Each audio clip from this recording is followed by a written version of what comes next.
इन्हां सिख बंदियां सिख कैदियां की रिहाई के मुतलक भी बहुत कुछ है जो कि असीं तुहाडे केस को समझ सकते हैं। अवंतिका ने तुहानूं की किहा, तुसीं उहदे नाल की गलबात कीती ते उस तो बाद एक अंडरस्टैंडिंग किवें बनी भी रिकनसीलिएशन कीती जाए? ਉਹਨੇ ਉਹਨਾਂ ਨੂੰ ਥ੍ਰੈਟ ਕੀਤਾ ਸੀ ਵੀ ਜੇ ਤੁਸੀਂ ਇਹਨੂੰ ਕਿਸੇ ਤਰ੍ਹਾਂ ਦਾ ਵੀ ਰੀਕਨਸਾਈਲ ਕੀਤਾ ਹੈ ਇਸ ਇਸ਼ੂ ਤੇ ਤਾਂ ਮੈਂ ਫਾਸਟ ਐਂਡ ਟੂ ਡੈਥ ਤੁਹਾਡੇ ਘਰ ਦੇ ਬਾਹਰ ਬੈਠਾ। ਇਸ ਕਰਕੇ ਸਰਕਾਰ ਨੇ 6 ਵਾਰ ਮੇਰਾ ਕੇਸ ਡੈਫਰ ਕੀਤਾ ਟਿਲ 2009। ਪਰ ਔਨ ਬੋਰਡ ਜਦੋਂ ਅਵੰਤਿਕਾ ਮਾਕਨ ਆ ਗਈ 2004 ਉਦੋਂ ਫਿਰ ਉਸਨੇ ਆ ਕੇ ਪ੍ਰੈਸ ਵਿੱਚ ਵੀ ਉਹ ਗਈ ਕਿ ਕੁੱਕੀ ਨੂੰ ਰਿਲੀਜ਼ ਕਰਾਉਣਾ ਮੇਰੀ ਸਭ ਤੋਂ ਨੰਬਰ 1 ਪ੍ਰਾਇੋਰਟੀ ਹੈ and I will do that. I had now understood कि की events ने 84 दियां जे मैनू इफेक्ट होया तो इन्हां नूं इफेक्ट होया। those were critical repercussions सीगियां जिहदे करके आह offshoots of violence उठियां। Akali Dal इत्थे लम्मा चिर they have been in power, they have never taken up that issue even during my case when the reporters, when you were in the PTC, they asked Sukhbir Badal specifically भी एक prisoner ਦੀ release ਦਾ ਮੁੱਦਾ ਬਹੁਤ ਭਖਿਆ ਹੋਇਆ। ਉਹਨੂੰ 18 ਸਾਲ ਜੇਲ੍ਹ ਚ ਹੋ ਗਏ ਹੋਇਆ। Despite winning my extradition case in US, I opted to come back to India and face the music. And his categorical comment was, who is Kuki Gill? ਇਹਨਾਂ ਨੂੰ ਪਹਿਲੇ ਸਮਝਣਾ ਚਾਹੀਦਾ ਕਿੰਨੇ ਸਿੱਖ ਬੰਦੀ ਨੇ, ਉਹਨਾਂ ਵਿੱਚੋਂ ਕਿੰਨੇ ਸਿੱਖ ਕੌਜ਼ ਕਰਕੇ ਅੰਦਰ ਨੇ। खुद कोई फैसला लेना नहीं चाह रही सरकारां। ਇਹਨੂੰ ਇੱਕ ਵੇ ਆਊਟ ਨਾ ਲੱਭਿਆ ਜਾਵੇ to enter the Panthic politics again, ਕਿਉਂਕਿ ਅਕਾਲੀ ਦਲ ਇਸ ਟਾਈਮ ਤੇ ਲੀਡ ਤੋਂ ਲੈ ਚੁੱਕਿਆ। ਜੇ ਸਰਦਾਰ ਸੁਖਬੀਰ ਸਿੰਘ ਬਾਦਲ ਵਰਡ ਨੇ, ਆਈ ਵੈਲਕਮ ਦੈਟ ਸਟੈਪ। ਉਹਨਾਂ ਨੂੰ ਸਰਦਾਰ ਮਨਿੰਦਰਜੀਤ ਸਿੰਘ ਬਿੱਟੇ ਨਾਲ ਗੱਲ ਕਰਨੀ ਚਾਹੀਦੀ ਆ, ਰਵਨੀਤ ਬਿੱਟੂ ਨਾਲ ਗੱਲ ਕਰਨੀ ਚਾਹੀਦੀ ਆ। Even Priyanka Gandhi, even Avantika Maken, she was commended by Sonia Gandhi for taking the right step, and then they took the step to meet Nandini, who is a convict in the Rajiv Gandhi case. Even Supreme Court ने कहा भी magnitude of the crime ना देखो, ये देखो भी ਇਹਦੇ ਪਿੱਛੇ ਕੀ ਕੁਝ ਹੋਇਆ। ਇਸ ਲਈ ਜੋ ਰਵਨੀਤ ਬਿੱਟੂ ਨੇ ਕਹਿ ਰਹੇ ਨੇ ਉਹਨਾਂ ਦੀ ਗੱਲ ਸੁਣਨੀ ਚਾਹੀਦੀ ਆ ਕਿ what angle they are protesting that। ਇਸੇ ਤਰ੍ਹਾਂ ਮਨਿੰਦਰਜੀਤ ਸਿੰਘ ਬਿੱਟੇ ਦਾ ਸੁਣਨਾ ਚਾਹੀਦਾ, ਉਹਨਾਂ ਨਾਲ ਗੱਲ ਕਰਨੀ ਚਾਹੀਦੀ। ਮੈਂ ਨਹੀਂ ਸੋਚਦਾ ਵੀ ਕੋਈ ਇਸ ਟਾਈਮ ਤੇ ਟੀਚਰ ਉਹ ਨਾ ਚਾਹੁੰਦਾ ਹੋਵੇ ਕਿ ਪੰਜਾਬ ਵਿੱਚ ਪੀਸ ਬਰਕਰਾਰ। ਦੋਸਤੋ ਸਵਾਗਤ ਹੈ ਨਿਊਜ਼ ਡੇਟਲਾਈਨ ਪੰਜਾਬ ਉੱਤੇ। ਮੈਂ ਹਾਂ ਰਿਤੇਸ਼ ਲੱਖੀ ਤੇ ਅੱਜ ਗੱਲ ਕਰਾਂਗੇ ਆਪਾਂ ਸਿੱਖ ਕੈਦੀਆਂ ਦੀ ਰਿਹਾਈ ਦਾ ਮਸਲਾ, ਜਿਹੜਾ ਕਿ ਬੀਤੇ ਕਈ ਸਾਲਾਂ ਦੌਰਾਨ ਉਭਰਿਆ ਹੈ ਤੇ ਬੀਤੇ ਕਈ ਮਹੀਨਿਆਂ ਦੌਰਾਨ ਖਾਸ ਕਰਕੇ ਪੰਜਾਬ ਦੀਆਂ ਚੋਣਾਂ ਤੋਂ ਪਹਿਲਾਂ ਵੀ ਕਾਫੀ ਉਭਰਿਆ ਤੇ ਇਸ ਵਾਰ ਦੁਬਾਰਾ ਮੰਗਾਂ ਉੱਠ ਰਹੀਆਂ ਨੇ। ਅਕਾਲੀ ਦਲ ਦੀ ਲੀਡਰਸ਼ਿਪ ਨੇ ਵੀ ਵਿਆਪਕ ਪੱਧਰ ਉੱਤੇ ਇੱਕ ਮੁਹਿੰਮ ਤੋਰਨ ਦੀ ਗੱਲ ਕੀਤੀ ਹੈ SGPC ਦੀ ਰਹਿਨੁਮਾਈ ਤਹਿਤ। ਸੋ ਇਸ ਮੁੱਦੇ ਉੱਤੇ ਵਿਚਾਰਾਂ ਤੇ ਗੱਲਾਂ ਬਾਤਾਂ ਕਈ ਲੋਕਾਂ ਵੱਲੋਂ ਕੀਤੀਆਂ ਗਈਆਂ ਨੇ, ਲੇਕਿਨ ਇਸ ਮੁੱਦੇ ਉੱਤੇ ਸਭ ਤੋਂ ਢੁਕਵਾਂ ਜੇ ਮੈਂ ਕੋਈ ਵਿਊ ਮੰਨਦਾ ਹੈ, ਮੈਂ ਗੱਲ ਕਰ ਰਿਹਾ ਹਾਂ ਰਣਜੀਤ ਸਿੰਘ ਕੁੱਕੀ ਗਿੱਲ ਸਾਹਿਬ ਦੀ, ਜੋ ਕਿ ਅੱਜ ਸਾਡੇ ਨਾਲ ਇਸ ਮੁੱਦੇ ਉੱਤੇ ਸਿੱਖ ਬੰਦੀ ਸਿੰਘਾਂ ਦੀ ਰਿਹਾਈ ਦੇ ਮੁੱਦੇ ਉੱਤੇ ਗੱਲਬਾਤ ਕਰਨਗੇ। ਕਿਉਂਕਿ ਮੈਨੂੰ ਨਹੀਂ ਲੱਗਦਾ ਕਿ ਇਹਨਾਂ ਤੋਂ ਢੁਕਵਾਂ ਕੋਈ ਕਮੈਂਟੇਟਰ ਹੋ ਸਕਦਾ ਹੈ ਇਸ ਇਸ਼ੂ ਦੇ ਉੱਤੇ ਗੱਲਬਾਤ ਕਰਨ ਲਈ। ਤੁਹਾਨੂੰ ਚੰਗੀ ਤਰ੍ਹਾਂ ਪਤਾ ਹੋਏਗਾ ਕਿ ਲਲਿਤ ਮਾਕਨ ਜਿਹੜਾ ਇੱਕ ਹੱਤਿਆਕਾਂਡ ਦਾ ਕੇਸ ਸੀ, ਉਹਦੇ ਵਿੱਚ ਇੱਕ ਐਕਿਊਜ਼ ਵਜੋਂ ਰਣਜੀਤ ਸਿੰਘ ਕੁੱਕੀ ਗਿੱਲ ਸਾਹਿਬ ਦੇ ਉੱਤੇ ਮੁਕੱਦਮਾ ਵੀ ਚੱਲਿਆ, ਸਜ਼ਾਵਾਂ ਵੀ ਹੋਈਆਂ। ਇਹਨਾਂ ਨੇ ਆਪਣੀ ਜ਼ਿੰਦਗੀ ਦਾ ਬਹੁਤ ਵੱਡਾ ਹਿੱਸਾ ਜੇਲ੍ਹਾਂ ਦੇ ਵਿੱਚ ਕੱਟਿਆ ਹੈ। ਅਮਰੀਕਾ ਦੀ ਜੇਲ੍ਹਾਂ ਦੇ ਵਿੱਚ ਕਈ ਸਾਲ ਇਹ ਰਹੇ, ਉਸ ਤੋਂ ਬਾਅਦ ਭਾਰਤ ਵਾਪਸ ਪਰਤੇ, ਇੱਥੋਂ ਦੀ ਜੇਲ੍ਹਾਂ ਕੱਟੀਆਂ ਤੇ ਅਖੀਰ ਦੇ ਵਿੱਚ ਇਹਨਾਂ ਦੀ ਜਿਹੜੀ ਸਜ਼ਾ ਸੀ ਉਸ ਨੂੰ ਮਾਫ ਕਰਤਾ ਗਿਆ, ਘੱਟ ਕਰਤਾ ਗਿਆ। ਸੋ ਅੱਜ ਰਣਜੀਤ ਸਿੰਘ ਕੁੱਕੀ ਗਿੱਲ ਸਾਹਿਬ ਕੀ ਮਹਿਸੂਸ ਕਰਦੇ ਨੇ ਬੰਦੀ ਸਿੰਘਾਂ ਦੀ ਰਿਹਾਈ ਦੇ ਇਸ ਮੁੱਦੇ ਉੱਤੇ, ਜਿਹੜੀ ਸਿਆਸਤ ਖਾਸ ਤੌਰ ਤੇ ਹੋ ਰਹੀ ਹੈ, ਉਸ ਉੱਤੇ ਗੱਲਬਾਤ ਕਰਾਂਗੇ। ਤੇ ਮੇਰੇ ਨਾਲ ਲੁਧਿਆਣੇ ਤੋਂ ਜੁੜ ਰਹੇ ਹੈਗੇ ਨੇ ਖੁਦ ਰਣਜੀਤ ਸਿੰਘ ਗਿੱਲ ਸਾਹਿਬ। ਬਹੁਤ ਬਹੁਤ ਸਵਾਗਤ ਹੈ ਰਣਜੀਤ ਸਿੰਘ ਗਿੱਲ ਸਾਹਿਬ। ਥੈਂਕ ਯੂ ਜੀ, ਸਤਿ ਸ਼੍ਰੀ ਅਕਾਲ। ਗਿੱਲ ਸਾਹਿਬ, ਸਭ ਤੋਂ ਪਹਿਲਾਂ ਤਾਂ ਮੈਂ ਤੁਹਾਡੇ ਤੋਂ ਇਹ ਜਾਣਨਾ ਚਾਹਾਂਗਾ ਕਿ ਇਸ ਮੁੱਦੇ ਨੂੰ ਤੁਸੀਂ ਖੁਦ ਵਿਅਕਤੀਗਤ ਤੌਰ ਤੇ ਕਿਵੇਂ ਵੇਖਦੇ ਹੋ। ਮੈਂ ਇੱਕ ਰਿਪੋਰਟ ਬੀਤੇ ਦਿਨੀ ਕੀਤੀ ਸੀ, ਸਾਡੀ ਸਿਆਸੀ ਪਾਰਟੀਆਂ ਜੋ ਕਿ ਜ਼ਿਆਦਾ ਸ਼ੋਰ ਸ਼ਰਾਬਾ ਵੀ ਕਰਦੀਆਂ ਨੇ, ਰੌਲਾ ਵੀ ਪਾਉਂਦੀਆਂ ਨੇ ਚੋਣਾਂ ਤੋਂ ਪਹਿਲਾਂ, ਚੋਣਾਂ ਤੋਂ ਬਾਅਦ, ਇਹਨਾਂ ਪਾਰਟੀਆਂ ਜਾਂ ਇਹਨਾਂ ਲੀਡਰਾਂ ਦੇ ਜਿਹੜੇ ਮਕਸਦ ਜਾਂ ਮਫਾਦ ਹੁੰਦੇ ਨੇ, ਉਹਨਾਂ ਤੋਂ ਵੱਧ ਵੀ ਇਹਨਾਂ ਬੰਦੀ ਸਿੰਘਾਂ ਦੀ ਰਿਹਾਈ ਦਾ ਮੁੱਦਾ ਕੁਝ ਹੈ, ਜਾਂ ਫਿਰ ਇਹ ਸਿਰਫ ਸਿਆਸੀ ਲੀਡਰਾਂ ਵੱਲੋਂ ਆਪਣੇ ਮਕਸਦਾਂ ਤੇ ਸਹੀ ਸਮਿਆਂ ਉੱਤੇ, ਜਿਹੜੇ ਢੁਕਵੇਂ ਸਮੇਂ ਇਹਨਾਂ ਨੂੰ ਸਹੀ ਲੱਗਦੇ ਨੇ, ਉਹਨਾਂ ਵਕਤਾਂ ਦੇ ਸਮੇਂ ਚੁੱਕੇ ਜਾਣ ਵਾਲਾ ਇਹ ਮੁੱਦਾ ਹੈ, ਜੋ ਕਿ ਇੱਕ ਸੀਜ਼ਨਲ ਮੁੱਦੇ ਵਾਂਗ ਉੱਠਦਾ ਹੈ, ਕੁਝ ਲਿਮਿਟਿਡ ਅਚੀਵ ਕਰ ਪਾਉਂਦਾ ਹੈ ਤੇ ਉਸ ਤੋਂ ਬਾਅਦ ਇਹ ਫਿਰ ਠੰਡੇ ਬਸਤੇ ਵਿੱਚ ਚਲਾ ਜਾਂਦਾ ਹੈ। Thank you for giving me the time. Sikh ਜਿਹੜੇ ਕੈਦੀ ਨੇ ਉਹਨਾਂ ਦੀ ਰਿਹਾਈ ਨੂੰ ਲੈ ਕੇ ਵੀ ਹੋ ਰਹੀ ਆ, ਇਹ ਬੜੀ ਢੁਕਵੀਂ ਆ ਕਿ ਜਿਹੜੀ ਇੰਡੀਅਨ ਪੋਲਿਟਿਕਸ ਆ ਤੇ ਖਾਸ ਕਰਕੇ ਪੰਜਾਬ ਦੀ ਪੋਲਿਟਿਕਸ ਜਿਹੜੀ, ਜੇ ਆਪਾਂ ਉਹਨੂੰ ਨੇੜਿਓਂ ਦੇਖੀਏ, ਇੱਕ ਬੜੀ ਅਦਾਕਾਰੀ ਦਾ ਹੁਸਨ ਬਣ ਗਿਆ, ਜਿਹਦੇ ਵਿੱਚ ਐਂ ਲੱਗਦਾ ਹੁੰਦਾ ਵੀ ਜਿਹੜੀ ਆਪਣੀਆਂ ਸਿਸਕੀਆਂ ਵੀ ਨੇ ਨਾ, ਉਹਨੂੰ ਇਹ ਸੁਨਹਿਰੀ ਰੰਗ ਦੇ ਦਿੰਦੇ ਆ। ਉਹ ਇਸ ਲਈ ਕੀਤਾ ਜਾ ਰਿਹਾ ਜੇ ਸ਼੍ਰੋਮਣੀ ਅਕਾਲੀ ਦਲ ਹੁਣ ਬੋਲ ਰਿਹਾ, ਮੈਂ ਵੈਲਕਮ ਕਰਦਾ ਕਿ ਉਹਨਾਂ ਨੂੰ ਹੁਣ ਇਹ ਇਸ਼ੂ ਦਾ ਪਤਾ ਲੱਗਿਆ, ਪਰ ਉਹਨਾਂ ਨੂੰ ਹਜੇ ਵੀ ਸੰਦਰਭ ਨਹੀਂ ਪਤਾ ਕਿ ਇਸ ਇਸ਼ੂ ਨੂੰ ਅੱਗੇ ਕਿਵੇਂ ਲੈ ਕੇ ਜਾਣਾ। ਇਸ ਨੂੰ ਸਿੱਖਣ ਲਈ ਇਹਨਾਂ ਨੂੰ ਤਾਮਿਲਨਾਡੂ ਗਵਰਨਮੈਂਟ ਨਾਲ ਗੱਲ ਕਰਨੀ ਚਾਹੀਦੀ ਹੈ, ਜਿਨ੍ਹਾਂ ਨੇ ਬੜੀ ਸੰਜੀਦਗੀ ਨਾਲ ਇੱਕਮਤ ਹੋ ਕੇ ਜਿਹੜੇ ਰਾਜੀਵ ਗਾਂਧੀ ਕੇਸ ਦੇ ਵਿੱਚ ਕਨਵਿਕਟ ਸੀਗੇ 3, ਉਹਨਾਂ ਦੀ ਰਿਹਾਈ ਲਈ ਉਹਨਾਂ ਨੇ ਸਮੂਹਕ ਯਤਨ ਕੀਤੇ, ਯੂਨੈਨਿਮਸ ਰੈਜ਼ੋਲੂਸ਼ਨ ਪਾਸ ਕੀਤਾ ਤਾਮਿਲਨਾਡੂ ਦੀ ਅਸੈਂਬਲੀ ਦੇ ਵਿੱਚ। ਉਸ ਬੰਦੇ ਦਾ ਜਿਹੜਾ ਖਾਸ ਮੈਂ ਜ਼ਿਕਰ ਕਰ ਰਿਹਾ, ਉਹ ਪੈਰੀ ਵਾਲਨ ਹੈਗਾ, ਪਰਾਰੀ ਵਾਲਨ। ਉਹ 30 ਸਾਲ ਤੋਂ ਲੰਮੇ ਸਮੇਂ ਤੋਂ ਜੇਲ੍ਹ 'ਚ ਆ, ਹੁਣ ਇਸ ਵੇਲੇ ਉਹ ਬੇਲ ਤੇ ਆ। ਉਸ ਬਾਰੇ ਕੱਲ੍ਹ ਬੜੀ ਸਟਰੋਂਗ ਟਿੱਪਣੀ ਕੀਤੀ ਆ ਸੁਪਰੀਮ ਕੋਰਟ ਦਾ ਡਬਲ ਬੈਂਚ ਨੇ, headed by justice Nageshwar Rao and justice ਗਵੇ।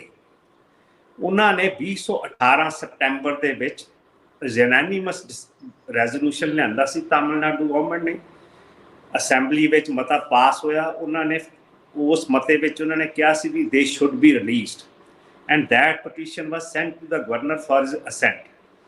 Governor ਨੇ ਉਸ ਬਾਰੇ ਕੋਈ ਆਪਣੀ ਰਾਏ ਦੇਣ ਦੀ ਬਜਾਏ ਉਹਨੇ 2021 ਦੇ ਵਿੱਚ ਉਹ ਪਟੀਸ਼ਨ ਭੇਜਤੀ ਪ੍ਰੈਜ਼ੀਡੈਂਟ ਆਫ ਇੰਡੀਆ, ਜਦ ਕਿ ਉਹ according to the supreme court it's a violation of the article 161। ਉਸ ਬਾਰੇ ਤਾਮਿਲਨਾਡੂ ਗਵਰਨਮੈਂਟ ਨੇ ਤੇ ਪਰਾਰੀ ਵਾਲਨ ਦੇ ਵਕੀਲਾਂ ਨੇ ਸੁਪਰੀਮ ਕੋਰਟ ਵਿੱਚ ਚੈਲੰਜ ਕੀਤਾ ਕਿ ਜਿਹੜਾ ਗਵਰਨਰ ਦਾ ਐਕਸ਼ਨ ਸੀਗਾ, sending that plea to the president of India who has no jurisdiction over such matters, ਉਸ ਨੂੰ ਇਹਨਾਂ ਨੇ ਚੈਲੰਜ ਕੀਤਾ ਸੁਪਰੀਮ ਕੋਰਟ 'ਚ, ਜਿਹਦੀ ਕਿ ਹੁਣ ਪਿਛਲੇ ਕੁਝ ਸਮੇਂ ਤੋਂ ਸੁਣਵਾਈ ਚੱਲ ਰਹੀ ਸੀ। ਕੱਲ੍ਹ ਉਹਨਾਂ ਨੇ ਇਸ ਨੂੰ ਇੱਕ ਕਨਕਲੂਸਿਵ ਚੈਪਟਰ ਵਿੱਚੋਂ ਬੜੀਆਂ ਸਟਰੋਂਗ ਟਿੱਪਣੀਆਂ ਦਿੱਤੀਆਂ ਨੇ against Indian government, president and particular the governor of Tamil Nadu. ਉਹਨਾਂ ਨੇ ਕਿਹਾ ਕਿ under article 161 governor has to abide and assist the council of ministers of the Tamil Nadu government। ਤੇ ਉਹਨਾਂ ਨੇ ਕਿਹਾ ਕਿ we have earlier too recommended the release of those people who have been in jail for more than 20 years, and now Parari Balan has, even though he is on bail, but still the Damascus the sword ਹੈਗੀ still hanging on his head and he should be released forthwith। ਜੇ government ਇਹਦੇ ਵਿੱਚ ਨਹੀਂ ਕੋਈ ਰਿਕਾ ਪਾਊਗੀ, we are the custodians of the constitution and we will release it। ਇਸ ਚੀਜ਼ ਨੂੰ ਪਹਿਲੇ ਅਕਾਲੀ ਦਲ ਇੱਥੇ ਬਹੁਤ ਲੰਮਾ ਚਿਰ they have been in power, they have never taken up that issue। even during my case, when the reporters, when you were in the PTC, they asked Sukhbir Badal specifically ਵੀ ਇੱਕ prisoner, political prisoner ਦੀ release ਦਾ ਮੁੱਦਾ ਬਹੁਤ ਭਖਿਆ ਹੋਇਆ, ਉਹਨੂੰ 18 ਸਾਲ ਜੇਲ੍ਹ 'ਚ ਹੋ ਗਏ ਹੋਇਆ। Despite winning my extradition case in US, I opted to come back to India and face the music। And his categorical comment was, who is Cookie Gill? So you can well imagine ਕਿ ਇਹਨਾਂ ਦੇ ਕੀ procedural matters ਨੇ। ਇਹਨਾਂ ਨੂੰ ਪਹਿਲੇ ਸਮਝਣਾ ਚਾਹੀਦਾ ਕਿੰਨੇ ਸਿੱਖ ਬੰਦੀ ਨੇ, ਉਹਨਾਂ ਵਿੱਚੋਂ ਕਿੰਨੇ ਸਿੱਖ ਕੌਜ਼ ਕਰਕੇ ਅੰਦਰ ਨੇ, ਕਿੰਨੇ ਆਪਣੀਆਂ ਪਰਸਨਲ ਗਰਜਸ ਦੇ crimes करके अंदर ने। that should be clearly differentiated। that doesn't mean कि anybody who has been arrested during that period is automatically associated with the Sikh struggle, which was a very pious struggle। ਬਿਲਕੁਲ, ਜਿਹੜੀ ਸਾਡੀ ਜਾਣਕਾਰੀ ਹੈ, ਈਵਨ ਅਕਾਲੀ ਦਲ ਸੰਯੁਕਤ ਸੁਖਦੇਵ ਸਿੰਘ ਢੀਂਡਸਾ ਹੋਣਾ ਵੱਲੋਂ ਜਿਹੜੀ ਅਮਿਤ ਸ਼ਾਹ ਨੂੰ ਇੱਕ ਲਿਸਟ ਦਿੱਤੀ ਗਈ ਸੀ ਕੁਝ ਮਹੀਨੇ ਪਹਿਲਾਂ, ਉਹਦੇ ਵਿੱਚ 20 ਸਿੱਖ ਕੈਦੀਆਂ ਦਾ ਕੈਟੇਗੋਰੀਕਲ ਨਾਂ ਹੈ। ਬੜੀ ਕਲੈਰਿਟੀ ਹੈਗੀ ਉਹਦੇ ਵਿੱਚ। ਪ੍ਰੋਫੈਸਰ ਦਵਿੰਦਰਪਾਲ ਭੁੱਲਰ, ਗੁਰਦੀਪ ਖਹਿਰਾ ਹੈਗੇ ਨੇ, ਬਲਵੰਤ ਸਿੰਘ ਰਾਜਵਾਣਾ ਹੈਗੇ ਨੇ, ਜਗਤਾਰ ਸਿੰਘ ਹਵਾਰਾ, ਜਗਤਾਰ ਸਿੰਘ ਤਾਰਾ, ਪਰਮਜੀਤ ਸਿੰਘ ਪਿਉਰਾ ਹੈਗੇ ਨੇ, ਗੁਰਮੀਤ ਇੰਜੀਨੀਅਰ ਹੈਗੇ ਨੇ, ਲਖਬੀਰ ਲੱਖਾ ਹੈਗੇ ਨੇ, ਤੇ ਇੱਕ ਸ਼ਮਸ਼ੇਰ ਸਿੰਘ, ਇਹ 7 ਤਾਂ ਜਿਹੜੇ ਬੇਅੰਤ ਸਿੰਘ ਕਤਲकांड ਦੇ ਜਿਹੜੇ ਦੋਸ਼ੀ ਅਦਾਲਤਾਂ ਵੱਲੋਂ ਸਜ਼ਾਵਾਂ ਕੱਟ ਰਹੇ ਨੇ ਉਹਨਾਂ ਦਾ ਜ਼ਿਕਰ ਹੈ। ਗੁਰਦੀਪ ਖਹਿਰਾ ਬਿਦਰ ਦਾ ਕਰਨਾਟਕਾ ਦਾ ਇੱਕ ਵੱਖਰਾ ਕੇਸ ਹੈ। ਇਸ ਤੋਂ ਇਲਾਵਾ ਜਿਹੜੇ ਹੋਰ ਲੋਕ ਹੈਗੇ ਨੇ ਉਹਨਾਂ ਵਿੱਚੋਂ 4 ਮੁਰਾਦਾਬਾਦ ਦੇ ਕੇਸ ਹੈਗੇ ਨੇ। ਇਹਨਾਂ ਕੇਸਾਂ ਦੇ ਵਿੱਚ ਸੁੱਚਾ ਸਿੰਘ ਦਾ ਨਾਂ ਹੈ, ਸਤਨਾਮ ਸਿੰਘ ਹੈ, ਸੁਰਿੰਦਰ ਸ਼ਿੰਦਾ ਹੈ, ਇੱਕ ਹੋਰ ਨਾਮ ਹੈ ਇਸ ਵਕਤ ਰਿਕਾਲ ਨਹੀਂ ਕਰ ਪਾ ਰਿਹਾ। ਜਗਮੋਹਨ ਸਿੰਘ ਤੇ ਕੁਲਵੀਰ ਸਿੰਘ ਦਾ ਕੇਸ 2 ਰਾਜਸਥਾਨ ਦੇ ਅਲੱਗ ਕੇਸ ਹੈਗੇ ਨੇ। 5 ਅਜਿਹੇ ਕੇਸ ਨੇ ਜੋ ਕਿ ਪਿਛਲੇ 5-6 ਸਾਲਾਂ ਦੇ ਕੇਸ ਹੈਗੇ ਨੇ, ਜਿਹਦੇ ਵਿੱਚ ਕਿ 3 ਸੈਡੀਸ਼ਨ ਦੇ, ਨਵਾਂ ਸ਼ਹਿਰ ਦੇ ਵਿੱਚ ਜਿਹੜੇ 3 ਨੌਜਵਾਨਾਂ ਦੇ ਉੱਤੇ ਸੈਡੀਸ਼ਨ ਦਾ ਮੁਕੱਦਮਾ ਹੋਇਆ ਤੇ ਉਮਰ ਕੈਦ ਦੀ ਸਜ਼ਾਵਾਂ ਉਹਨਾਂ ਨੂੰ ਸ਼ਾਇਦ 2014 ਜਾਂ 15 ਦੇ ਵਿੱਚ ਸੁਣਾਈਆਂ ਗਈਆਂ ਨੇ। ਤੇ ਇਸ ਤੋਂ ਇਲਾਵਾ 2 ਹੋਰ ਕੇਸ ਨੇ ਜੋ ਕਿ ਬੇਦਬੀ ਦੇ ਕੇਸਾਂ ਦੇ ਵਿੱਚ ਕੁਝ ਜਿਹੜੇ ਅਕਿਊਜ਼ ਸਨ ਉਹਨਾਂ ਦੇ ਉੱਤੇ ਹਮਲਾ ਕਰਕੇ ਉਹਨਾਂ ਨੂੰ ਮੌਤ ਦੇ ਘਾਟ ਉਤਾਰਨ ਦਾ। ਲੁਧਿਆਣਾ ਦੇ ਇਹ 2 ਜਸਪ੍ਰੀਤ ਸਿੰਘ ਤੇ ਸ਼ਾਇਦ ਗੁਰਪ੍ਰੀਤ ਸਿੰਘ ਹੈਗੇ ਨੇ। ਸੋ 20 ਟੋਟਲ ਗਿਣਤੀ ਹੈ। ਮੈਂ ਲਗਭਗ 20 ਦੇ ਵਿੱਚੋਂ 17-18 ਨਾਂ ਇੱਥੇ ਲੈਤੇ ਹੈਗੇ ਨੇ, ਇੱਕ ਅੱਧਾ ਨਾਮ ਮਿਸ ਹੋ ਰਿਹਾ ਹੋਏਗਾ। ਲੇਕਿਨ ਗਿੱਲ ਸਾਹਿਬ, ਸਾਨੂੰ ਤਾਂ ਇਹੀ ਸਾਡੇ ਲੀਡਰਾਂ ਨੂੰ ਨਹੀਂ ਪਤਾ ਵੀ ਕਿਹੜੇ ਕੇਸਿਸ ਨੇ। ਤੇ ਜਿਹੜੀ ਤੁਸੀਂ ਗੱਲ ਬੜੀ ਐਪਟਲੀ ਕਹੀ ਹੈ ਵੀ ਡਿਸਟਿੰਗੁਇਸ਼ ਕਰਨਾ ਬੜਾ ਜ਼ਰੂਰੀ ਹੈ।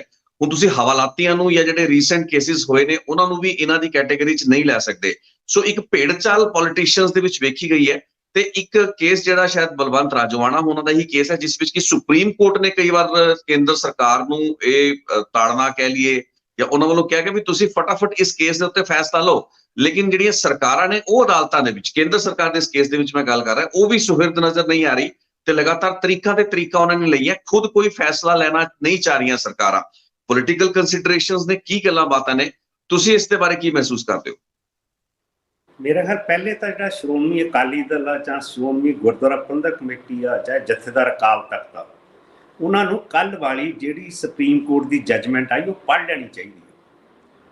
ਉਹਦੇ ਵਿੱਚ ਸਰਕਾਰਾਂ ਤੇ ਵੀ ਬਹੁਤ ਸਟਰੋਂਗ ਟਿੱਪਣੀਆਂ ਨੇ। ਉਹਨਾਂ ਨੇ ਕਿਹਾ ਕਿ ਅਸੀਂ ਪਹਿਲੇ ਇੱਦਾਂ ਦੇ ਡਿਸੀਜ਼ਨ ਲਏ ਨੇ ਜਿਹਦੇ 'ਚ 20 ਸਾਲ ਤੋਂ ਉੱਤੇ ਵਾਲੇ ਅਸੀਂ ਰਿਲੀਜ਼ ਕਰਨ ਲਈ ਕਿਹਾ।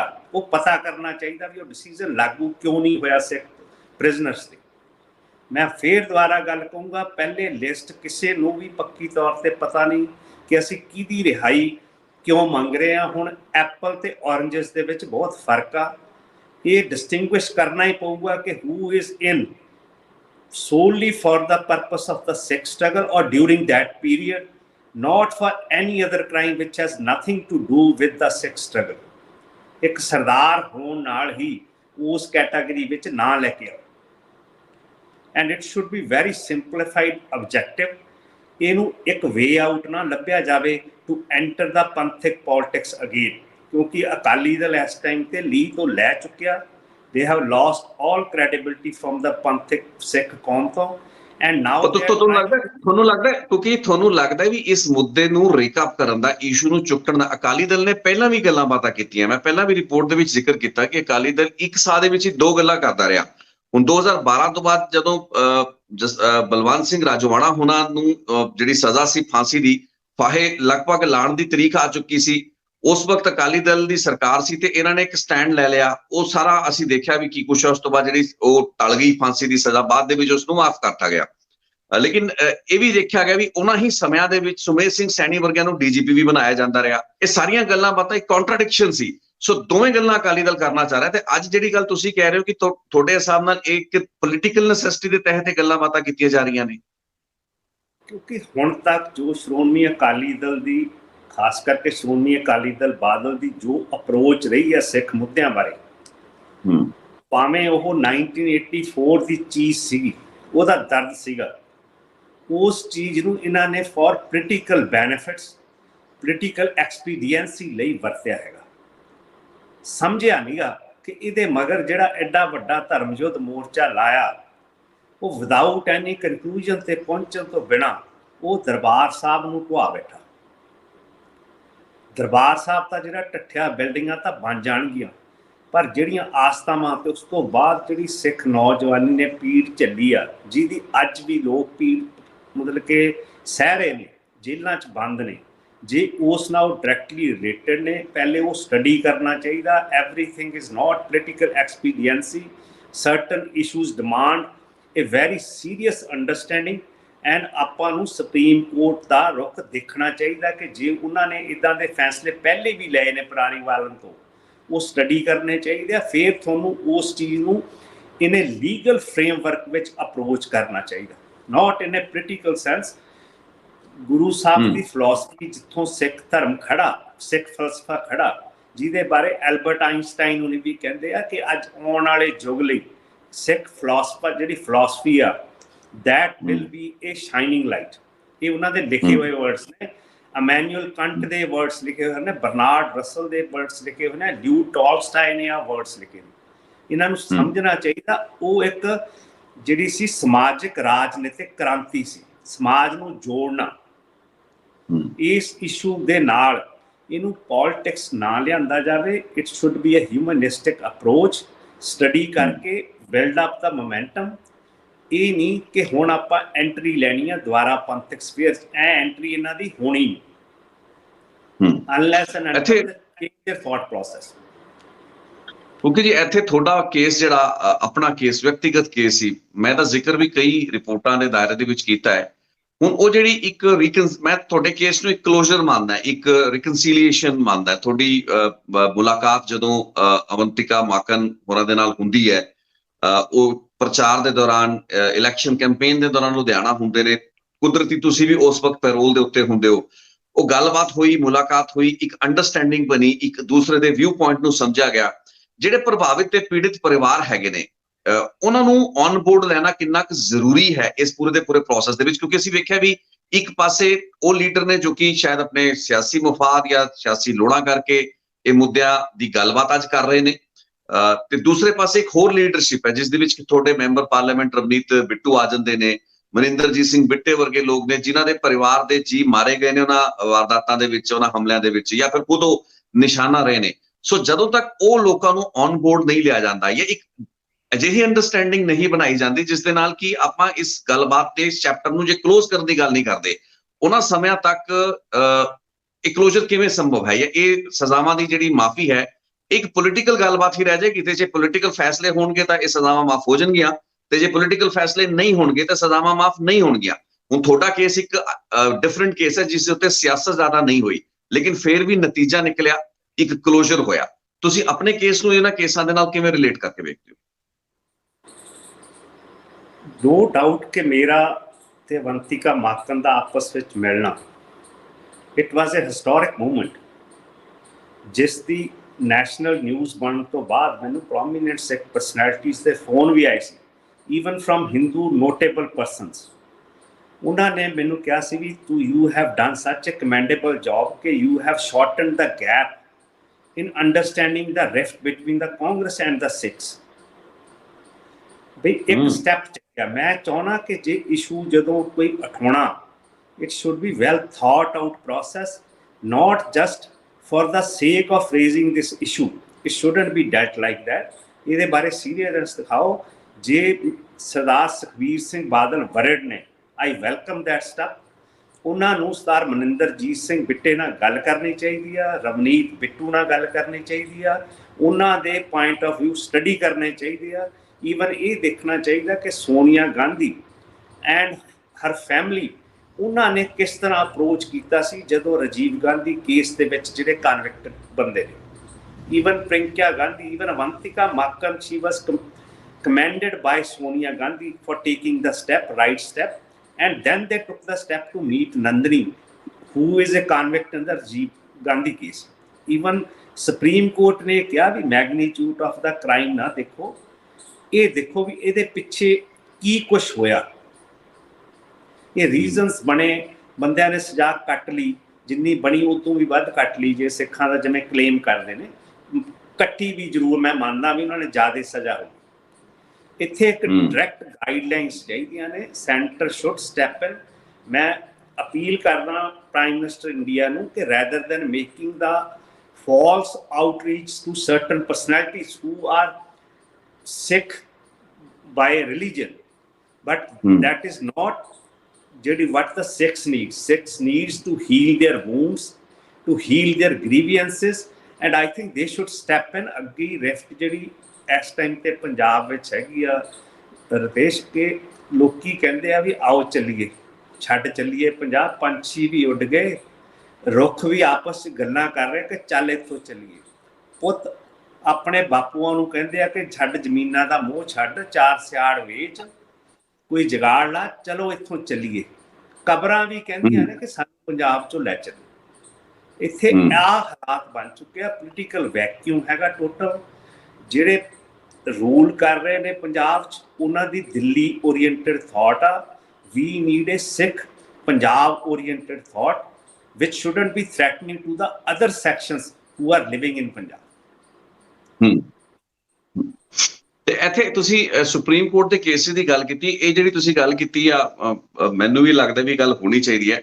ਕੋਈ ਸੀਰੀਅਸ ਕੋਸ਼ਿਸ਼ ਨਹੀਂ ਹੈ ਸਾਡੀ ਪੋਲੀਟੀਕਲ ਪਾਰਟੀਆਂ ਦੀ ਵੀ ਅਕ੍ਰੋਸ ਪਾਰਟੀ ਲਾਈਨ ਜਾ ਕੇ ਕੋਈ, ਕਿਉਂਕਿ ਮੈਂ ਹਮੇਸ਼ਾ ਇਹ ਚੀਜ਼ ਮਹਿਸੂਸ ਕਰਦਾ ਕਿ ਜਦੋਂ ਰਵਨੀਤ ਬਿੱਟੂ, ਕਿਉਂਕਿ ਇਹ ਲੋਕਾਂ ਨੂੰ ਮੈਂ ਮੋਡੀਫਾਈ ਹੁੰਦਾ ਹੋਇਆ ਵੇਖਿਆ ਵਿੱਚ ਕਦੀ ਬਿੱਟਾ ਜਾਂ ਰਵਨੀਤ ਬਿੱਟੂ ਦੇ ਮੈਂ ਅਜਿਹੇ ਬਿਆਨ ਵੀ ਦੇਖੇ ਨੇ ਜਿੱਥੇ ਕਿ ਇਹ ਲੋਕ ਥੋੜੇ ਨਰਮ ਪੈਂਦੇ ਨਜ਼ਰ ਆਏ ਨੇ, ਲੇਕਿਨ ਮੈਨੂੰ ਲੱਗਦਾ ਕਿਸੇ ਨੇ ਇਹਨਾਂ ਤੱਕ ਅਪਰੋਚ ਹੀ ਨਹੀਂ ਕੀਤੀ ਹੈ, ਇਹਨਾਂ ਨੂੰ ਸਮਝਾਉਣ ਦੀ ਕੋਸ਼ਿਸ਼ ਨਹੀਂ ਕੀਤੀ। ਇਕੱਲੇ ਦੋਵਾਂ ਦੀ ਗੱਲ ਨਾ ਆਪਾਂ ਕਰੀਏ, ਬਲਕਿ ਅਜਿਹੇ ਬਹੁਤ ਸੇ ਪਰਿਵਾਰ ਨੇ ਜੋ ਕਿ ਜੇ ਸਜ਼ਾਵਾਂ ਮਾਫ ਹੁੰਦੀਆਂ ਨੇ, ਫॉर ਇੰਸਟੈਂਸ ਬੇਅੰਤ ਸਿੰਘ ਦਾ ਜਿਹੜਾ ਅਸੈਸੀਨੇਸ਼ਨ ਕੇਸ ਸੀ, ਇਹਦੇ ਵਿੱਚ 7 ਅਕਿਊਜ਼ ਨੇ ਜੋ ਕਿ 23 26 28 ਸਾਲ ਜੇਲ੍ਹਾਂ ਵਿੱਚ ਰਹਿ ਚੁੱਕੇ ਨੇ। ਸੋ ਉਹਨਾਂ 7 ਅਕਿਊਜ਼ਡਾਂ ਦੀ ਜਿਹੜੀ ਸਜ਼ਾ ਹੈ ਉਸ ਨੂੰ ਮਾਫ ਕੀਤੇ ਜਾਂਦੀ ਜਦੋਂ ਗੱਲਬਾਤ ਹੁੰਦੀ ਹੈ, ਤਾਂ ਤਕਰੀਬਨ ਦਰਜਨ ਤੋਂ ਵੱਧ ਲੋਕਾਂ ਦੀ ਵੀ ਮੌਤ ਹੋਈ ਉਸ ਬੰਬ ਧਮਾਕੇ ਦੇ ਵਿੱਚ। ਸੋ ਉਹਨਾਂ ਨੂੰ ਔਨ ਬੋਰਡ ਲੈਣਾ ਇੱਕ ਬਹੁਤ ਮੈਚੁਰ ਜਿਹੜਾ ਮੈਂ ਸਮਝਦਾ ਵੀ ਇੱਕ ਪ੍ਰੋਸੈਸ ਹੋਣਾ ਚਾਹੀਦਾ ਹੈ। ਤੇ ਸਾਡੀ ਪੋਲੀਟੀਕਲ ਪਾਰਟੀਆਂ ਐਜ਼ ਯੂਜੂਅਲ ਉਸ ਮੈਚੁਰਿਟੀ ਦੇ ਨਾਲ ਇਸ ਇਸ਼ੂ ਨੂੰ ਹੈਂਡਲ ਕਰ ਨਹੀਂ ਪਾ ਰਹੀਆਂ। ਤੁਸੀਂ ਜਿਹੜੀ ਗੱਲ ਜੂਰਿਸਪ੍ਰੂਡੈਂਸ ਦੀ ਕਰ ਰਹੇ ਹੋ ਉਹ ਤਾਂ ਬਹੁਤ ਦੂਰ ਦੀ ਗੱਲਬਾਤ ਰਹਿ ਗਈ, ਲੇਕਿਨ ਮੈਂ ਤੁਹਾਡੇ ਕੇਸ ਦੇ ਪ੍ਰੋਸੈਸ ਨੂੰ ਥੋੜਾ ਹੋਰ ਸਮਝਣਾ ਚਾਹਾਂਗਾ ਵੀ ਜਦੋਂ ਤੁਹਾਡੀ ਇਹ ਮੁਲਾਕਾਤ ਅਵੰਤਿਕਾ ਮਾਕਨ ਦੇ ਨਾਲ ਹੋਈ, ਕਿਉਂਕਿ ਤੁਹਾਡੇ ਕੇਸ ਤੋਂ ਬਹੁਤ ਕੁਝ ਸਿੱਖਣ ਨੂੰ ਹੈ। ਇਹਨਾਂ ਸਿੱਖ ਬੰਦੀਆਂ, ਸਿੱਖ ਕੈਦੀਆਂ ਦੀ ਰਿਹਾਈ ਦੇ ਮੁਤਲਕ ਵੀ ਬਹੁਤ ਕੁਝ ਹੈ ਜੋ ਕਿ ਅਸੀਂ ਤੁਹਾਡੇ ਕੇਸ ਤੋਂ ਸਮਝ ਸਕਦੇ ਹਾਂ। ਉਹ ਕਾਈਂਡਲੀ ਥੋੜਾ ਜਿਹਾ ਸ਼ੇਅਰ ਕਰੋ ਵੀ ਉਹ ਫਿਰ ਪ੍ਰੋਸੈਸ ਅੱਗੇ ਕਿਵੇਂ ਹੋਇਆ। ਤੁਹਾਡੀ ਮੁਲਾਕਾਤ ਹੋ ਗਈ, ਅਵੰਤਿਕਾ ਨੇ ਤੁਹਾਨੂੰ ਕੀ ਕਿਹਾ, ਤੁਸੀਂ ਉਹਦੇ ਨਾਲ ਕੀ ਗੱਲਬਾਤ ਕੀਤੀ, ਤੇ ਉਸ ਤੋਂ ਬਾਅਦ ਇੱਕ ਅੰਡਰਸਟੈਂਡਿੰਗ ਕਿਵੇਂ ਬਣੀ ਵੀ ਰਿਕਨਸੀਲੀਏਸ਼ਨ ਕੀਤੀ ਜਾਏ। ਉਹਨੇ ਪਹਿਲੇ ਜਦੋਂ ਮੈਨੂੰ ਮਿਲੀ ਨਹੀਂ ਸੀ ਅਵੰਤਿਕਾ ਮਾਕਨ, ਉਹਨੇ ਜਿਹੜੀ ਦਿੱਲੀ ਦੀ ਚੀਫ ਮਿਨਿਸਟਰ ਸੀ ਉਸ ਟਾਈਮ ਤੇ ਮੈਡਮ ਸ਼ੀਲਾ ਦੀਕਸ਼ਿਤ, ਉਹਨੂੰ ਉਹਨੇ ਬੜੇ ਸਟਰੋਂਗ ਵਰਡਸ 'ਚ ਕਿਹਾ ਸੀਗਾ ਵੀ ਇਫ ਐਂਡ ਵੈਨ, ਕਿਉਂਕਿ ਉਦੋਂ ਮੇਰਾ ਕੇਸ ਗਵਰਨਮੈਂਟ ਦੇ ਰਿਵਿਊ ਥੱਲੇ ਸੀ, because I had served more time than the life sentence. ਉਦੋਂ ਮੇਰਾ ਕੇਸ ਉਹਨਾਂ ਦੇ ਜਿਹੜਾ ਰਿਵਿਊ ਬੋਰਡ ਹੈਗਾ ਉਹਦੇ ਕੋਲੇ ਪੈਂਡਿੰਗ ਸੀਗਾ ਸਿੰਸ 2003। ਉਹਨੇ ਉਹਨਾਂ ਨੂੰ ਥ੍ਰੈਟ ਕੀਤਾ ਸੀ ਵੀ ਜੇ ਤੁਸੀਂ ਇਹਨੂੰ ਕਿਸੇ ਤਰ੍ਹਾਂ ਦਾ ਵੀ ਰੀਕਨਸਾਈਲ ਕੀਤਾ ਇਸ ਇਸ਼ੂ ਤੇ ਤਾਂ ਮੈਂ ਫਾਸਟ ਐਂਡ ਟੂ ਡੈਥ ਤੁਹਾਡੇ ਘਰ ਦੇ ਬਾਹਰ ਬੈਠੂਗੀ।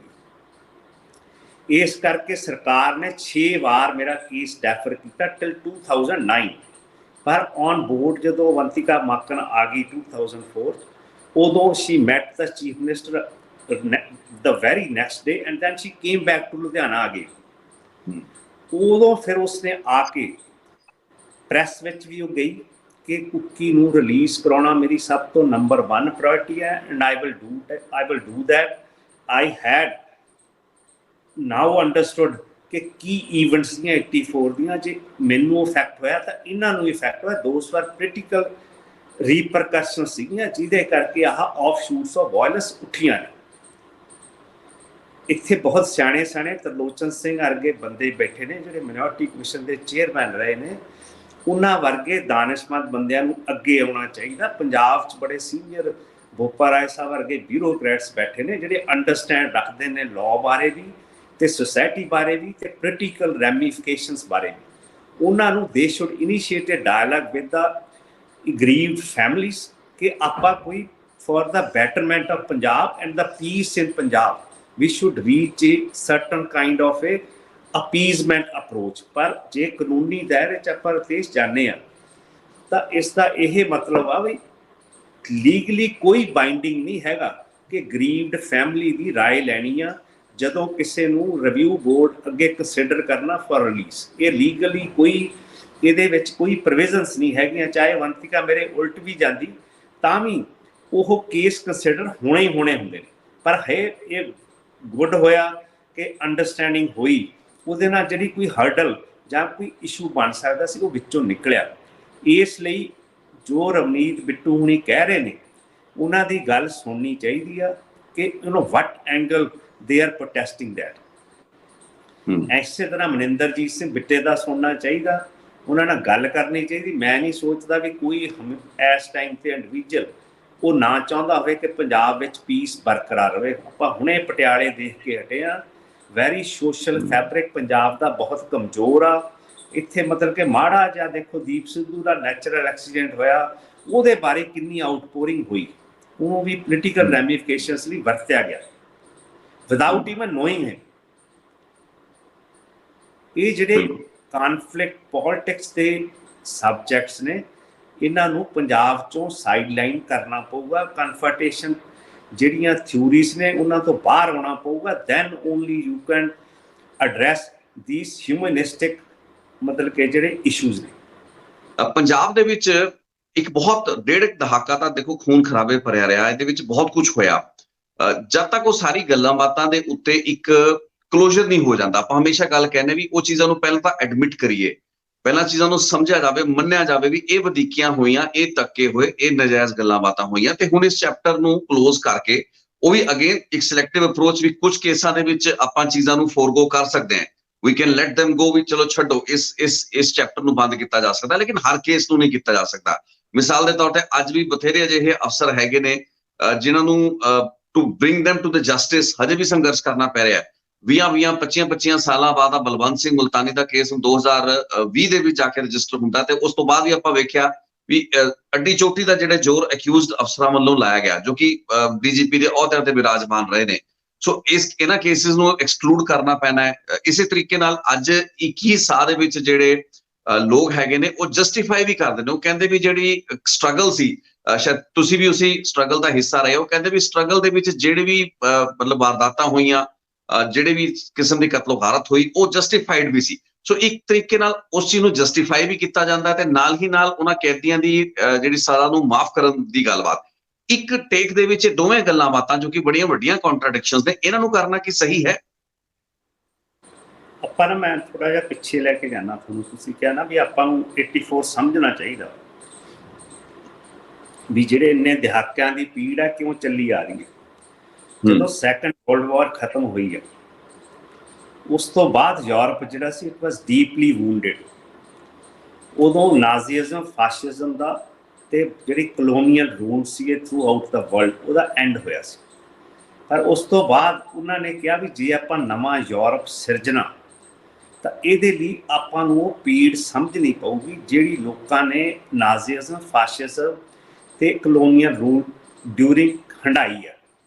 ਜਿਵੇਂ ਪੰਜਾਬ ਨੇ ਪਾਰਟੀਸ਼ਨ ਦੀ ਪੀੜ ਹੰਢਾਈ ਆ, 84 ਦੀ ਪੀੜ ਹੰਢਾਈ ਤਾਂ ਹੈ ਪਰ ਕਿਸੇ ਨੇ ਉਹ ਸਮਝਣੀ ਨਹੀਂ ਚਾਹੀ। ਯੂਰਪ ਨੇ ਸਮਝਿਆ, ਯੂਰਪ ਦੇ ਥਿੰਕਰਸ ਨੇ, ਯੂਰਪ ਦੀਆਂ ਗਵਰਨਮੈਂਟਸ ਨੇ, ਯੂਰਪ ਦੇ political leaders across party lines, ਉਹਨਾਂ ਨੇ ਡਿਬੇਟਸ ਕੀਤੀਆਂ ਲੰਮੀਆਂ। ਜਿਹੜੇ ਫਿਲਾਸਫਰ ਸੀ, ਥਿੰਕਰ ਸੀ, ਇੰਟੈਲੈਕਚੁਅਲ ਸੀ, ਉਹਨਾਂ ਨੇ ਇਸ ਬਾਰੇ ਲਿਖਿਆ। ਫਿਰ ਉਹਨਾਂ ਨੇ ਸਿੰਗਲ ਆਊਟ ਕੀਤਾ ਕਿ ਜਦੋਂ ਉਹ ਪੀਰੀਅਡ ਸੀਗਾ ਕਿਹੜੇ ਉਹਨਾਂ ਦੇ ਨਾਲ ਉਹਨਾਂ ਨੇ ਪਾਰਟੀਸਪੇਟ ਕੀਤਾ ਉਸ ਨਾਜ਼ੀਜ਼ਮ ਥਾਟ ਨਾਲ, ਕਲੋਨੀਅਲ ਥਾਟ ਨਾਲ ਜਾਂ ਫਾਸ਼ਿਜ਼ਮ ਦੀ ਥਾਟ ਨਾਲ, ਕਿਹੜੇ ਉਸ ਦੇ ਉਲਟ ਬੋਲੇ, ਕਿਹੜਿਆਂ ਨੇ ਉਹਨਾਂ ਨਾਲ ਸਮਝੌਤਾ ਕੀਤਾ ਤੇ ਕਿਹੜੇ ਵਰਗ ਨੇ ਉਹਨਾਂ ਨਾਲ ਮੱਥਾ ਲਾਇਆ। ਉਸ ਵੇਲੇ ਕੌਣ ਚੁੱਪ ਰਿਹਾ। ਇਹ ਚੀਜ਼ਾਂ, ਇਹਨਾਂ ਚੀਜ਼ਾਂ ਨੂੰ ਰੱਖ ਕੇ ਹੀ, ਇਹ ਡਾਕੂਮੈਂਟਡ ਫੈਕਟਸ ਨੇ ਜੋ ਮੈਂ ਕੋਟ ਕਰ ਰਿਹਾ, ਇਹਨਾਂ ਨੂੰ ਰੱਖ ਕੇ ਹੀ ਨਵਾਂ ਯੂਰਪ ਸਿਰਜਿਆ ਗਿਆ।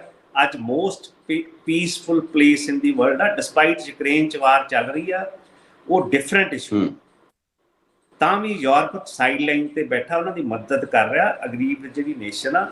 ਪਰ ਮਤਲਬ ਕਿ ਉਹਨਾਂ ਨੇ ਇੰਟਰਫੇਅਰ ਹਜੇ ਨਹੀਂ ਕੀਤਾ ਵਾਰ ਵਿੱਚ, ਡਿਸਪਾਈਟ ਐਕਸਟ੍ਰੀਮ ਪ੍ਰੋਵੋਕੇਸ਼ਨਸ।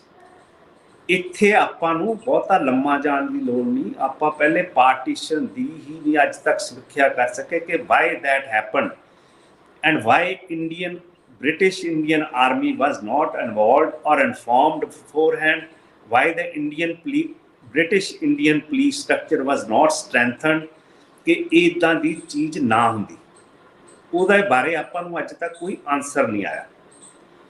ਇਹ ਰਹੀ ਗੱਲ 84 ਦੀ ਜਿੱਥੋਂ ਆ ਸਾਰਾ ਮਸਲਾ ਉੱਠ ਰਿਹਾ। ਇਹ ਜਵਾਬ ਤਾਂ ਗਵਰਨਮੈਂਟ ਆਫ ਇੰਡੀਆ ਨੂੰ ਦੇਣਾ ਪਊਗਾ ਕਿ just to single out a single individual you can just destroy the most pious ਆਸਥਾ ਵਾਲੀ ਜਿਹੜੀ ਰਿਲੀਜੀਅਸਟੀ ਦਾ ਸਿੰਬਲ ਸੀਗਾ, ਉਹਨੂੰ ਤੁਸੀਂ ਆਪਣੀਓ ਹੀ ਆਰਮੀ ਨਾਲ ਢਾ ਦੋਗੇ। ਐਂਡ ਡਿਸਪਾਈਟ ਨੋਇੰਗ ਕਿ ਉੱਥੇ ਬਹੁਤ ਇਨੋਸੈਂਟ ਪਿਲਗ੍ਰਿਮਸ ਉਹਨਾਂ ਦਿਨਾਂ ਵਿੱਚ ਉੱਥੇ ਮੱਥਾ ਟੇਕਣ ਆਏ ਹੋਏ ਸੀ ਤੇ ਕਰਫਿਊ ਕਰਕੇ ਘਿਰ ਗਏ। ਉਹਦੀ ਐਗਜ਼ੈਕਟ ਫਿਗਰ ਤਾਂ ਬਾਹਰ ਆਵੇ ਨਾ, ਉਹਦੇ ਰੀਜ਼ਨਸ ਹੋਣ, ਉਹਦੇ ਤੇ ਡਿਬੇਟਸ ਹੋਣ ਇਹ ਮੈਂ ਕਹਿੰਦਾ ਵੀ ਇਹਦੇ ਵਿੱਚ ਸ਼੍ਰੋਮਣੀ ਅਕਾਲੀ ਦਲ 1997 ਤੋਂ ਬਾਅਦ 3 ਟਾਈਮਸ ਗਵਰਨਮੈਂਟ 'ਚ ਆਇਆ। ਇਹਨਾਂ ਨੂੰ ਉਦੋਂ ਉਹ ਪੀੜ ਦੀ ਸਮੀਖਿਆ ਕਰਨੀ ਚਾਹੀਦੀ ਸੀ। ਪਾਰਟੀਸ਼ਨ ਤਾਂ ਚਲੋ ਇਹਨਾਂ ਦੀ ਗੱਲ ਤੋਂ ਬਹੁਤ ਦੂਰ ਆ, ਇਹ ਕਦੀ ਉਸ ਚੈਪਟਰ ਤੇ ਆਉਣਾ ਹੀ ਨਹੀਂ ਚਾਹੁੰਦੇ। ਇਹ ਚੀਜ਼ਾਂ ਸਮਝਣੀਆਂ ਪੈਣੀਆਂ Ratesh. It's not just a superficial issues, these are serious. ਜੇ ਆਪਾਂ ਨਵਾਂ ਪੰਜਾਬ ਸਿਰਜਣਾ ਤਾਂ ਆਪਾਂ ਨੂੰ ਆਪਣਾ ਇਤਿਹਾਸ ਵੀ ਦੁਬਾਰਾ ਉਹਦੇ ਬਾਰੇ ਸਟੱਡੀ ਕਰਨਾ ਪਊਗਾ। ਮੈਂ ਨਹੀਂ ਕਹਿੰਦਾ ਕਿ ਸਟੈਪ ਬੈਕ ਲੈ ਕੇ ਜਾਓ, ਮੈਂ ਕਹਿੰਦਾ ਵੀ ਜਸਟ ਕੀਪ ਇਨ ਮੈਮਰੀ ਕਿ ਉਹ ਜਿਹੜੀਆਂ ਫਾਲਟ ਲਾਈਨਸ ਨੇ, have we corrected them? That is the main issue. ਇਸ ਦੇ ਨਾਲ ਹੀ ਚਲੋ ਅਕਾਲੀ ਦਲ ਦੀ ਤਾਂ ਗੱਲ ਆਪਾਂ ਥੋੜਾ ਸਾਈਡ ਤੇ ਰੱਖੀਏ, ਤੇ ਅੱਜ ਜਿਹੜੇ ਆਮ ਆਦਮੀ ਪਾਰਟੀ ਭਗਵੰਤ ਮਾਨ ਦੀ ਸਰਕਾਰ ਹੈ, ਤੇ ਇਹ ਅਜਿਹੀ ਸਰਕਾਰ ਜਾਂ ਮੁੱਖ ਮੰਤਰੀ ਮੈਂ ਵੇਖੀ, ਇਹਨਾਂ ਦੀ ਪੂਰੀ ਪਾਰਟੀ ਵੇਖੀ ਨਾ, ਤਾਂ ਚੋਣਾਂ ਤੋਂ ਪਹਿਲਾਂ ਇਹਨਾਂ ਇਸ਼ੂਜ਼ ਦੇ ਉੱਤੇ ਇਹ ਗੱਲਬਾਤ ਕਰਨਾ ਨਹੀਂ ਚਾਹੁੰਦੇ। ਸ਼ਾਇਦ ਲੱਗਦਾ ਵੀ ਇਹਨਾਂ ਨੂੰ ਇਹ ਅਜਿਹੇ ਕ੍ਰਿਟੀਕਲ, ਜਿਵੇਂ ਤੁਸੀਂ ਸ਼ਬਦ ਵੀ ਵਰਤਿਆ, ਫਾਲਟ ਲਾਈਨਸ ਹੈਗੀਆਂ ਨੇ, ਵੀ ਕਿਤੇ ਇਹਦਾ ਜ਼ਿਕਰ ਕਰਦਿਆਂ ਹੀ ਸਾਨੂੰ ਆਲਰੇਡੀ ਉਹ ਇੱਕ ਖਾਲਿਸਤਾਨ ਸਮਰਥਕ ਪਾਰਟੀ ਵਜੋਂ ਬ੍ਰਾਂਡ ਕਰਨ ਦੀਆਂ ਕੋਸ਼ਿਸ਼ਾਂ 17 ਦੇ ਵਿੱਚ ਹੋਈਆਂ, 22 ਦੇ ਵਿੱਚ ਵੀ ਹੋਈਆਂ। ਚਲੋ 22 ਦੇ ਵਿੱਚ ਉਹ ਗੱਲਬਾਤ ਨਹੀਂ ਬਣੀ। ਸੋ ਇਹ ਸਰਕਾਰ ਜਾਂ ਮੁੱਖ ਮੰਤਰੀ ਜਿਹੜੇ ਕਿ ਇੱਕ ਲੀਡਰਸ਼ਿਪ ਲੈ ਸਕਦੇ ਹੈ। ਜੇ ਅਕਾਲੀ ਦਲ ਨੇ ਕੁਝ ਨਹੀਂ ਕੀਤਾ ਤਾਂ ਇੱਕ ਵੱਖਰਾ ਇਸ਼ੂ ਹੈ, ਲੇਕਿਨ ਕੀ ਆਮ ਆਦਮੀ ਪਾਰਟੀ ਦੀ ਸਰਕਾਰ ਜਾਂ ਸਰਕਾਰ ਤੋਂ ਕੋਈ ਐਕਸਪੈਕਟੇਸ਼ਨ ਹੋਣੀ ਚਾਹੀਦੀ ਹੈ, ਜਿਹੜੀ ਵੀ ਪੰਜਾਬ ਦੀ ਸਰਕਾਰ ਮੌਕੇ ਦੀ ਰਹੀ ਹੋਵੇ? ਮਤਲਬ ਕਿ ਇਹਨਾਂ ਨੇ ਜਿਹੜੇ ਕੋਈ ਵੀ ਐਨੀ issues which are socially, politically or culturally related with the Punjab issue, ਉਹਦੇ ਤੇ they have kept a deep silence। ਉਹ ਜਿਹੜੀ ਮੈਂ ਯੂਰਪ ਦੀ ਗੱਲ ਦੱਸ ਰਿਹਾ ਸੀ ਨਾ, ਉਦੋਂ ਫਿਰ ਇਹਨਾਂ ਨੇ ਕਨਕਲੂਜਨ 2 ਲਾਈਨਾਂ 'ਚ ਕੀਤਾ ਸੀਗਾ। ਸਾਰਤਰ ਬਹੁਤ ਨਾਮੀ ਫ੍ਰੈਂਚ ਫਿਲਾਸਫਰ ਹੋਇਆ, ਉਹਨੇ ਕਿਹਾ ਸੀ ਵੀ ਉਸ ਵੇਲੇ ਦਾ ਇੱਕ ਵੀ word has a meaning. Every writer has a duty bound ਆ ਕਿ he is situated in that time, ਉਹ ਦੱਸੇ ਕਿ ਉਹਦੇ ਕੀ ਪ੍ਰਗਟਾਵੇ ਨੇ, and every silence has a meaning। ਹੁਣ ਜੇ ਇਹਨਾਂ ਦੀ ਇਹ ਸਾਇਲੈਂਸ ਆ, ਇਹਨਾਂ ਦੀ ਸਾਇਲੈਂਸ ਜਹਾਂਗੀਰਪੁਰੀ ਵਿੱਚ ਵੀ ਸਾਹਮਣੇ ਆਈ ਆ, ਸ਼ਾਹੀਨ ਬਾਗ ਵੇਲੇ ਵੀ ਸਾਹਮਣੇ ਆਈ ਆ, ਦਿੱਲੀ 'ਚ ਜਦੋਂ ਫੈਬਰਰੀ 2020 ਵਿੱਚ ਜਲਿਆ ਉਸ ਬਾਰੇ ਵੀ ਇਹਨਾਂ ਦੀ ਸਾਇਲੈਂਸ ਸਾਹਮਣੇ ਆਈ ਆ। ਹੁਣ ਜਿਵੇਂ 108 ਇੰਡੀਆ ਦੇ ਲੀਡਿੰਗ ਬਿਊਰੋਕਰੈਟਸ ਜਿਹੜੇ ਫਾਰਮਰ ਟਾਪ ਪੋਸਟ ਤੇ ਰਹੇ ਨੇ, ਈਵਨ ਕੂਟੀ ਨਾਇਰ ਵਰਗੇ ਬੰਦੇ ਜਿਹੜੇ ਪ੍ਰਿੰਸੀਪਲ ਸੈਕਟਰੀ ਸੀਗੇ to the prime minister doctor Manmohan Singh, ਰॉ ਦੇ chief bureaucrat, national security advisors, foreign secretaries, home secretary, 108 good people like that, including DGP Ribeiro। ਇਹਨਾਂ ਨੇ ਓਪਨ ਲੈਟਰ ਲਿਖਿਆ to the prime minister of India ਵੀ ਤੁਹਾਡੀ ਜਿਹੜੀ silence ਆ from the last 8 years, it's very baffling. Social fabric of India ਦਾ ਹਿੱਲ ਰਿਹਾ। ਇਸ ਬਾਰੇ ਉਹਨਾਂ ਨੂੰ ਰਿਜਾਇੰਡਰ ਜਿਹੜੇ ਪ੍ਰੋ ਐਸਟੈਬਲਿਸ਼ਮੈਂਟ ਬਿਊਰੋਕਰੈਟਸ ਆ ਉਹਨਾਂ ਨੇ ਦਿੱਤਾ ਕਿ ਤੁਸੀਂ ਇੱਦਾਂ ਦਾ ਇਸ਼ੂ ਉਠਵਾ ਰਹੇ ਆ ਜਿਹਦੇ ਨਾਲ we consider it is an anti-national step।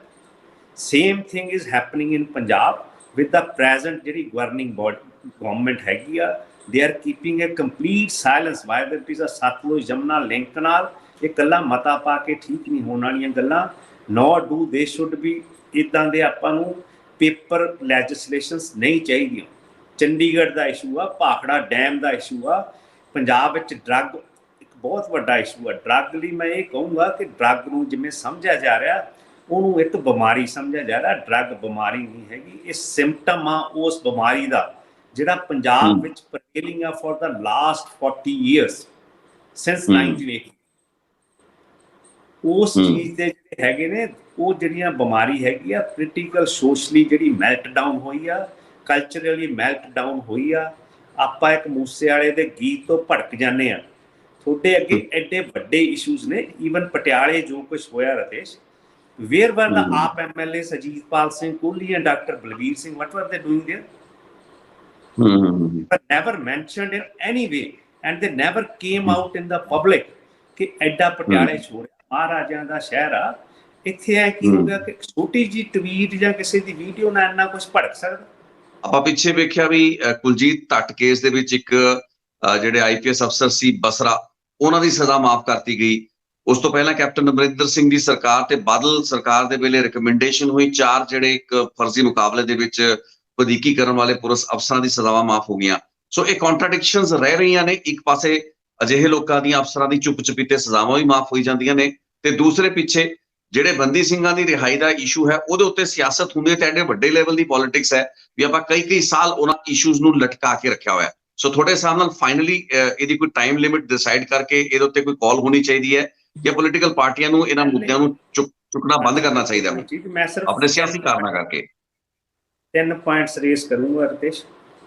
ਇੱਕ ਤਾਂ ਇਹਨਾਂ ਨੂੰ ਸੁਪਰੀਮ ਕੋਰਟ ਦੀ ਜੱਜਮੈਂਟ ਸਟੱਡੀ ਕਰਨੀ ਚਾਹੀਦੀ ਹੈ ਪਰਾਰੀ ਬਾਲਣ ਵਾਲੇ ਕੇਸ ਦੇ ਸੰਬੰਧਤ, ਤੇ ਉਸ ਤੋਂ ਪਹਿਲੇ ਜੇ ਕੋਈ ਇਦਾਂ ਦੀਆਂ ਜੱਜਮੈਂਟਸ ਆਈਆਂ ਉਹਦਾ ਲੀਗਲ ਓਪੀਨੀਅਨ ਲੈਣਾ ਚਾਹੀਦਾ। ਇਹਨਾਂ ਨੂੰ ਸਿੱਖਾਂ ਦੀਆਂ eminent personalities other than political lines ਜਿਹੜੀਆਂ ਸੁਹਿਰਦ ਨੇ ਪੰਜਾਬ ਦੇ, ਚਾਹੇ ਉਹ ਭਾਵੇਂ ਦਿੱਲੀ ਬੈਠੇ ਹੋਣ, ਪਰ ਸਿੱਖਾਂ ਨਾਲ ਉਹ ਜੁੜੇ ਹੋਣੇ ਚਾਹੀਦੇ ਨੇ। ਨੋਟ ਕਿ ਆਪਾਂ ਕਹੀਏ ਜੇ ਤਾਂ ਵਾਈਸ ਚਾਂਸਲਰ ਲੱਗਿਆ ਤਾਂ ਆਟੋਮੈਟਿਕਲੀ ਗੁੱਡ ਬੰਦਾ, ਭਾਵੇਂ ਉਹ ਕੋਈ ਹੋਵੇ, ਇਰਰਿਸਪੈਕਟਿਵ ਆਫ ਐਨੀਥਿੰਗ, ਉਹਨੇ ਨਾਲ ਇੱਕ ਡਾਇਲਾਗ ਅਪਣਾਇਆ ਜਾਵੇ। ਜਿਹੜੀਆਂ ਅਗਰੀਵਡ ਫੈਮਲੀਜ਼ ਆਪਣੀ ਸੈਂਟੀਮੈਂਟ ਸੋਚਦੇ ਨੇ ਕਿ ਸਾਨੂੰ ਇਸ ਚੀਜ਼ ਦੀ ਸੱਟ ਵੱਜੀ ਆ, ਇਸੇ ਤਰ੍ਹਾਂ ਜਿਹੜੇ ਹੈਗੇ ਉਹ ਕਲੀਅਰ ਕੱਟ ਲਾਈਨਸ ਹੋਣੀਆਂ ਚਾਹੀਦੀਆਂ ਵੀ who is the Sikh political prisoner, who is not, despite being a ਸਿੱਖ।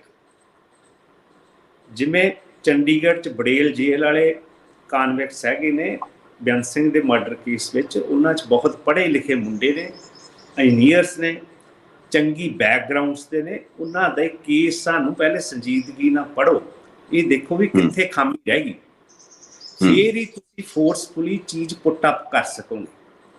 ਉਸ ਚੀਜ਼ ਤੋਂ ਸਭ ਤੋਂ ਵੱਡੀ ਗੱਲ ਇਹ ਆ ਕਿ ਜਿਹੜੀ ਪੋਲੀਟੀਕਲ ਪਾਰਟੀਜ਼ ਉਹ ਕੱਲੀ ਸਿੱਖ ਪੋਲੀਟੀਕਲ ਪਾਰਟੀ ਹੋ ਕੇ ਨਾ ਸੋਚੇ, they should think in a bigger sphere ਕਿ they are doing something good for the Punjab. ਇਹ ਗਲਤੀ ਧਰਮ ਯੁੱਧ ਮੋਰਚੇ ਵੇਲੇ ਵੀ ਹੋਈ ਆ। ਇਹਨੂੰ ਰਿਲੀਜੀਅਸ ਜਿਹੜੀ ਪੋਲੀਟੀਕਲ ਓਵਰਟੋਨ ਸੀਗੀਆਂ, ਗ੍ਰੀਵੈਂਸਿਸ ਸੀਗੇ, ਉਹਨੂੰ ਇਹਨਾਂ ਨੇ ਰਿਲੀਜੀਅਸ ਪੱਖ ਵਿੱਚ ਰੰਗ ਦਿੱਤਾ, ਜਿਹਦੀ ਕਿ ਆਪਾਂ ਬਹੁਤ ਵੱਡੀ, ਮੇਰੇ ਵਰਗਿਆਂ ਨੇ ਜ਼ਿੰਦਗੀ ਮਤਲਬ ਕਿ 2/3 ਹਿੱਸਾ ਤਾਂ ਹੀ ਲੱਗ ਗਿਆ, ਜਦ ਕਿ ਆਈ ਹੈਡ ਨੋ ਫਾਲਟ। ਸਾਡੇ ਕੋਲ ਤਾਂ ਲੱਗੀ ਅੱਗ ਆਈ ਸੀ। ਉਹ ਕਹਿੰਦੇ ਨਾ ਵੀ ਚੰਗਿਆਰੇ ਆਏ ਥੇ ਰੋਸ਼ਨੀ ਕੀ ਭੀਖ ਮੰਗਣੇ, ਆਪਣਾ ਘਰ ਨਾ ਜਲਾਤੇ तो क्या करते। ਇਹ ਚੀਜ਼ਾਂ ਇਸ ਤਰ੍ਹਾਂ ਸੰਦਰਭ ਵਿੱਚ ਸੋਚਣੀਆਂ ਪੈਣਗੀਆਂ। ਇਸ ਟਾਈਮ ਤੇ ਜੋ ਭਾਰਤ ਦੀ ਰਾਜਨੀਤਿਕ ਦਿਸ਼ਾ ਹੈਗੀ ਆ ਉਹਦੇ ਬਾਰੇ ਜਿਹੜੇ ਉਹ ਹੈਗੇ ਸ਼ਕੀਲ ਬਦੂਨੀ ਨੇ ਬੜੀ ਵਧੀਆ ਲਾਈਨਾਂ ਲਿਖੀਆਂ ਸੀਗੀਆਂ ਕਿ ਮੇਰਾ आज़म इतना बुलंद है कि इसको जड़े पड़े हुए शोलों का भी डर नहीं, मुझे खौफ आतिशे गुल से है कि कहीं ये चमन को ना जला दे। इत्थे खड़ा अज भारत, ये बारे चिंता है कि पंजाब उदों भी ज़्यादा सेंसिटिव स्पेस से खड़ा, जिहड़ा कि पटियाले इंसीडेंट ने शो किया। इत्थे सैल्फ कस्टोडियंस बहुत ने रिलीजन दे, religious lines ਦੇ ਵਿੱਚ fanaticism is still prevalent in Punjab on both sides, and we should have a very cautious approach ਕਿ ਜਿਹੜੇ ਆਪਾਂ steps ਚੱਕਣੇ ਨੇ, those are there to correct those fault lines, not to widen those fault lines। ਬਿਲਕੁਲ ਜੀ, ਬਿਲਕੁਲ positive note ਦੇ ਉੱਤੇ ਇਸ ਗੱਲਬਾਤ ਨੂੰ ਇੱਕ ਬਹੁਤ ਹੀ ਸੁਹਿਰਦ ਅੰਦਾਜ਼ ਦੇ ਵਿੱਚ ਜਿਵੇਂ ਰਣਜੀਤ ਸਿੰਘ ਗਿੱਲ ਸਾਹਿਬ ਹਮੇਸ਼ਾ ਹੀ ਰੱਖਦੇ ਆਏ ਨੇ, ਅੱਜ ਵੀ ਉਹਨਾਂ ਨੇ ਆਪਣੇ ਵਿਚਾਰ ਸਾਡੇ ਸਾਹਮਣੇ ਰੱਖੇ ਨੇ। ਬਹੁਤ ਬਹੁਤ ਧੰਨਵਾਦ ਗਿੱਲ ਸਾਹਿਬ ਸਾਡੇ ਨਾਲ ਇਸ ਚਰਚਾ ਵਿੱਚ ਹਿੱਸਾ ਲੈਣ ਲਈ। Thank you so much.